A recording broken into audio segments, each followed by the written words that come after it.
Hi guys, today we're going to do section 1.3 called percent of change.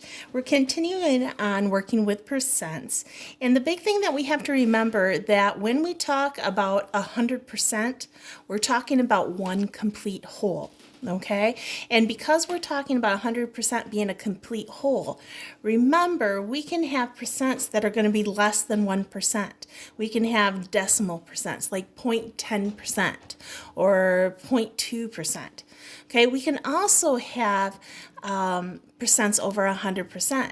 And so that means that we have an extra portion of something.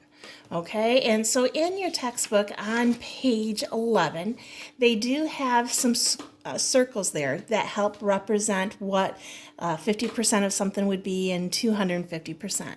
You might want to check that out to make a little bit more sense to you if you're struggling with that idea, okay? Now, we're going to keep working with percents, and so the first thing we need to work with is how do we go from changing a fraction to a percent? Okay, and what we're going to do is, this is continuation from yesterday, but we're going to simply take the numerator. So they gave us a fraction. So here we have 1/400ths as a fraction. We want to take that fraction and turn it to a decimal. So what we're going to simply do is take that top number 1 and we're going to divide it by the denominator, 400. And when we do that, we're going to use our calculators. I don't know right off the bat what that number is going to be, but 1 divided by 400 gives me 0.0025. Okay, that's the decimal, okay? Remember yesterday when we worked with our lesson, once we got the decimal to turn it to a percent, we then needed to take our decimal and move it 2 spots to the right. And so what we're going to do is, once we divided the top divided by the bottom, we got 0.0025. Now move our decimal 2 to the right, and our percent is going to be 0.25%. Okay, now we're going to go ahead and do this fraction here. Here I got 7/5. So I'm going to go ahead, just like we did, take the top number, which is my numerator, divide it by my denominator, the bottom number, put it into your calculator, make it easy for you, and you get 1.4. Now that's the decimal. I need to make it a percent now, so I'm going to simply take my decimal point, move it 2 spots to the right. Anything that has an empty spot, we fill in with a 0.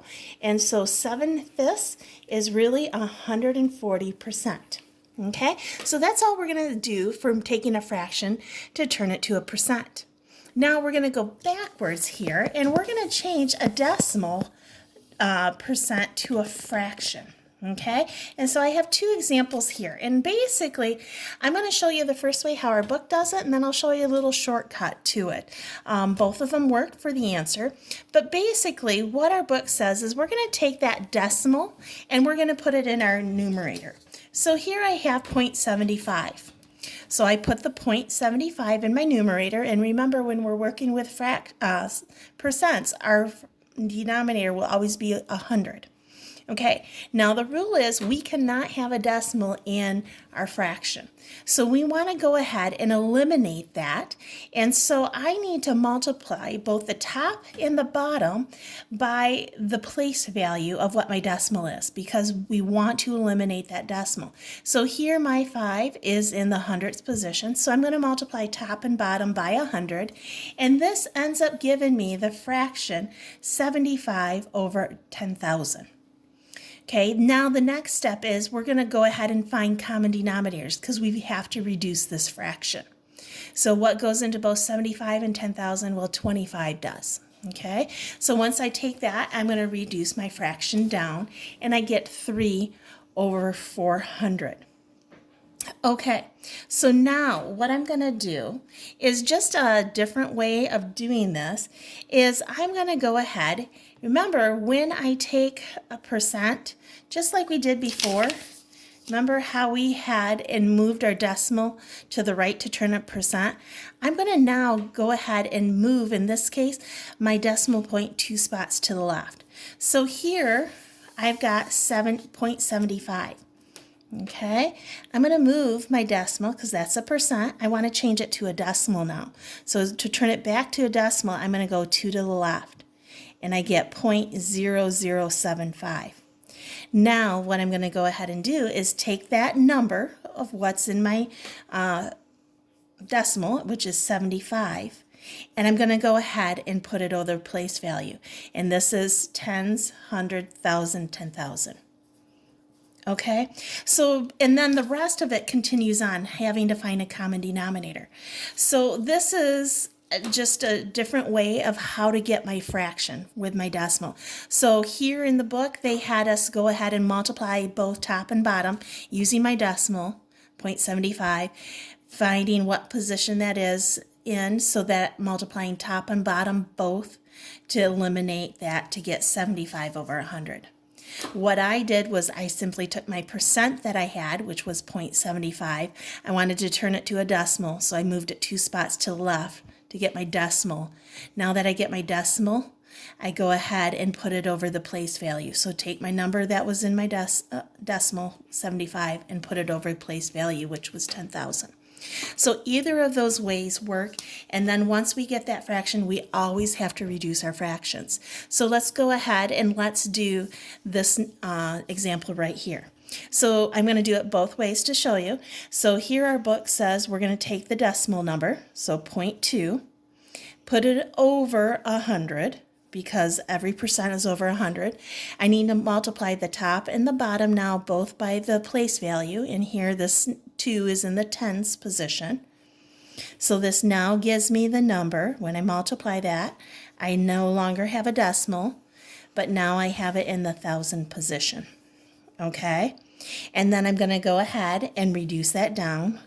So both sides can be reduced by 2. And I end up with 1 over 500. Okay, so this is how the book does it, just by multiplying both by the position. Here, another way to do it is I'm left with 0.2, which is a percent. I want to turn it to a decimal, so I move it 2 to the left, and I end up with 0.002. Okay, so now what number do I have in the numerator? I have 2. What position is this in? That's tens, 100,000s. And now, just like we did before, reduce it down and I get 1/500. So either of these ways work. It's whatever you feel comfortable. This step right here. Do I want to multiply by top and numerator and denominator to cancel that out to get the decimal? Or do I simply take my percent, move it 2 to the left to get a decimal, and then put the decimal number, not with the point, but just the number itself over the position it is?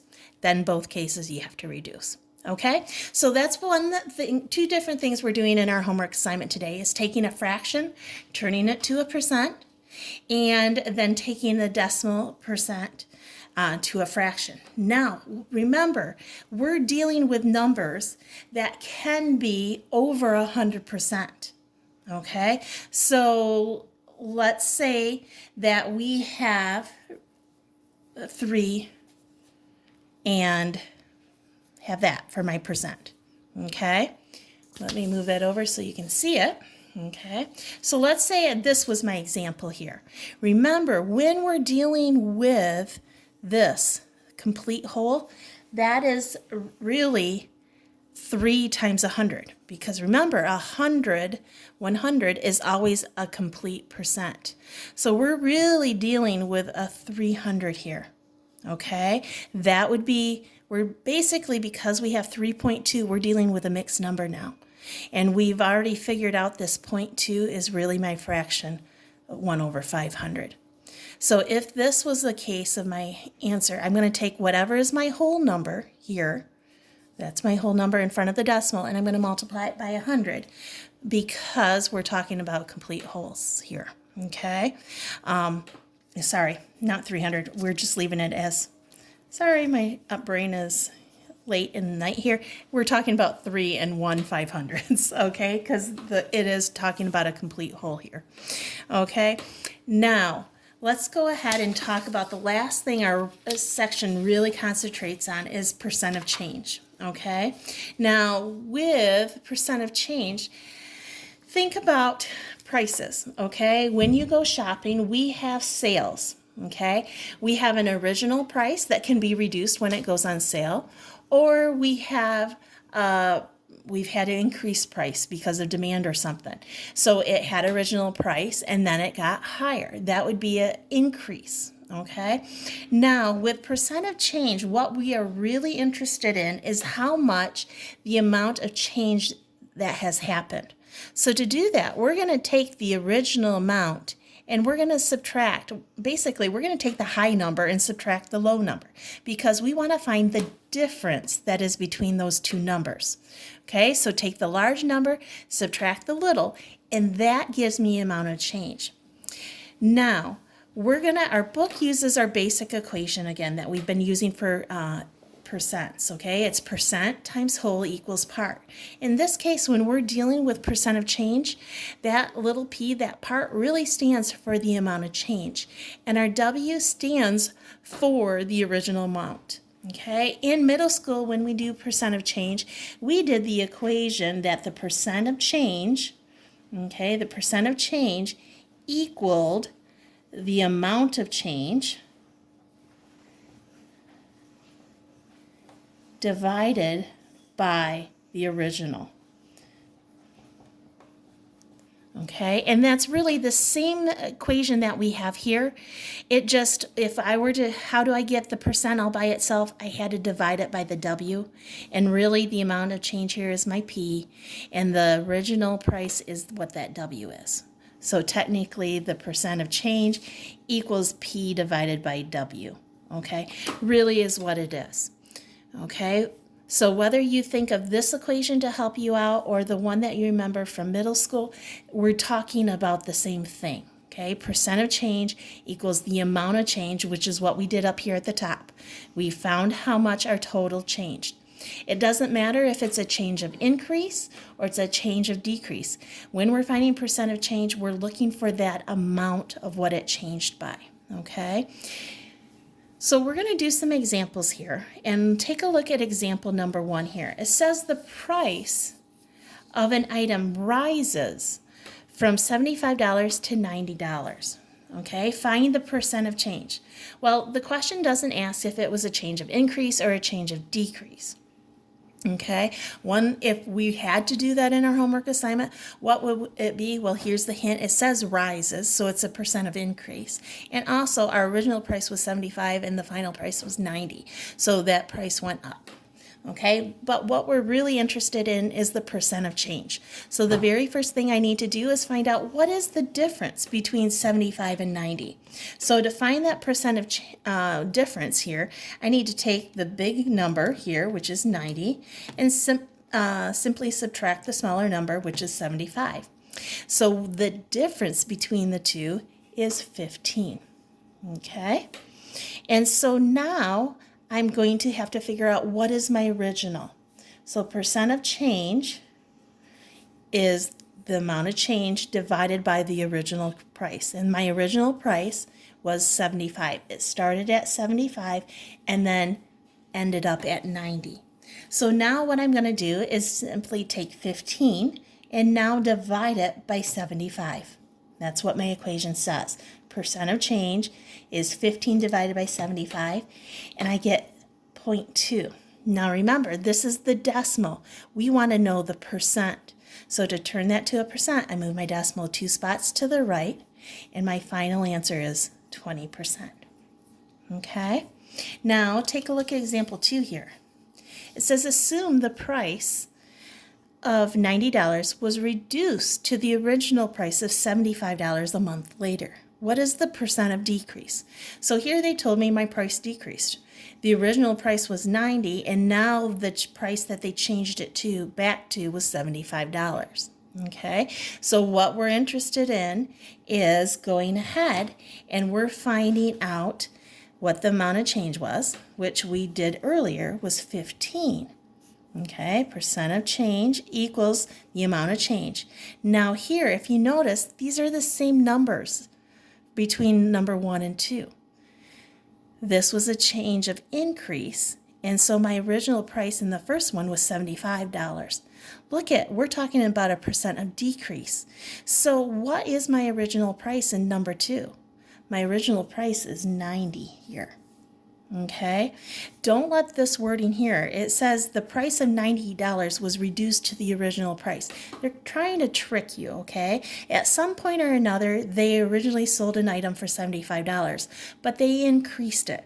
And so now that new price that they've been selling at is at $90. Now they've decided to mark it back down to what it was, okay, of the 75. So we've got, don't let the wording confuse you. Think about what the example is that they're talking about. So here, my beginning price is actually $90. So now take the top divided by the bottom, so 15 divided by 90. I get the decimal of 0.16667. We're going to round it to one, that 6, round it to a 7. Now that's the decimal. I need to go one step farther to turn it to a percent, and the percent is 16.7%. Now be careful. I noticed grading some of your homework assignments, you did not read instructions and follow with what they wanted you to round it. So be very careful with the instructions for this homework assignment. Please round to what the book is asking you to. So double check the instructions. Okay, let's go on and let's do example number 3. Example number 3 says, in an undefeated season, a football team saw their season attendance increase from 10,000 fans to the previous year to 25,000 fans. What percent did the attendance increase? Okay, so we're going to do our percent change. So the percent of change equals my amount of change over the original. Okay, so we've got to figure out what numbers I need to use here. Well, I need to find what the amount of change is. The amount of change is simply taking the 25,000 and subtracting 10,000. And I find out that's 15,000. Okay, now I need to go ahead and divide that by what the original amount was. So read the problem over again real carefully, and what we find out is that the original amount here was 10,000. So I'm going to take that 15,000 and divide it by 10,000. And when I do that, use the calculator, 15,000 divided by 10,000, I end up with 1.5.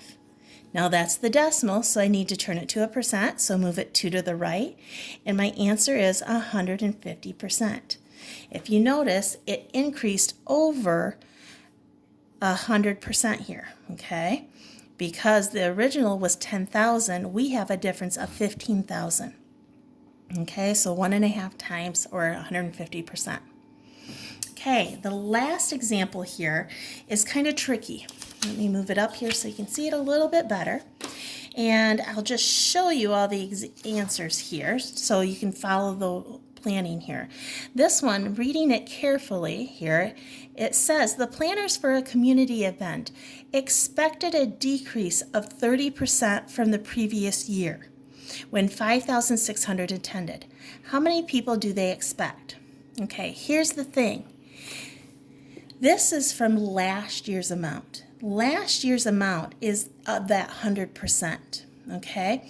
So what we need to do is they're tricking you. We're going to take that 100% and we're going to subtract 30% because this 5,600 is the percent of 70% that we're dealing with. So in our example, remember our percent times whole equals part, okay? It's easy to, with this equation, to think in that terms. And so what number, what percent does this 5,600 work with? Well, that's my whole, okay? That's the whole complete original. And in this problem, that is representing 70%, okay? Now we're going to let our equation tell us what we need to do, and we're going to go ahead. Remember, when we do the math, we can't leave it as 70%. We need to change it to a decimal here. And we're going to multiply that by 5,600. That is going to give me now the amount of, what is it asking? It's how many people do they expect. So this is going to show me how much it's going to change by. Okay, so what we're going to do is simply take 0.70 times 5,600.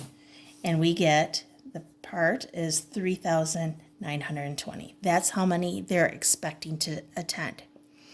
Now, what happens if you're doing this problem and you forget to switch the percent, that you realize this 5,600 in the problem is really 70%?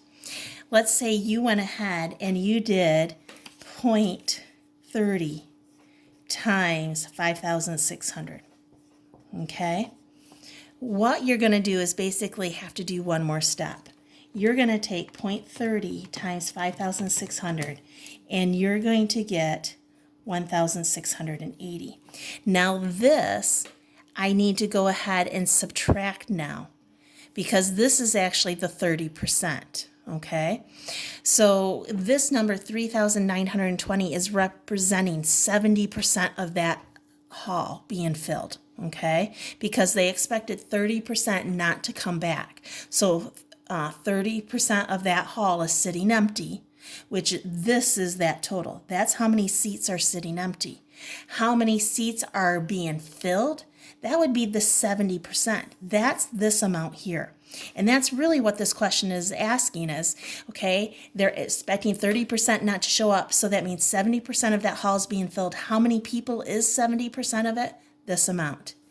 If I found 30%, which was multiplying it by 0.30, all I have to do is do one step farther. Take 5,600 and subtract that 30%. Whoops.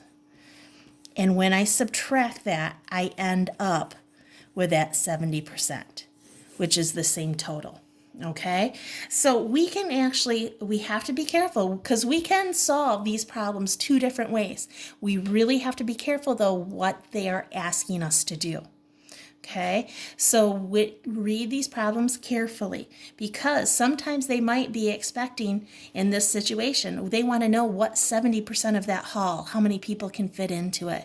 And that's why we went ahead and just did 100%, subtract the 30 that we figured would be missing, leaving what was left in the hall, and we could find our number that way. Or we could just simply find what that 30% is and then subtract it from the whole.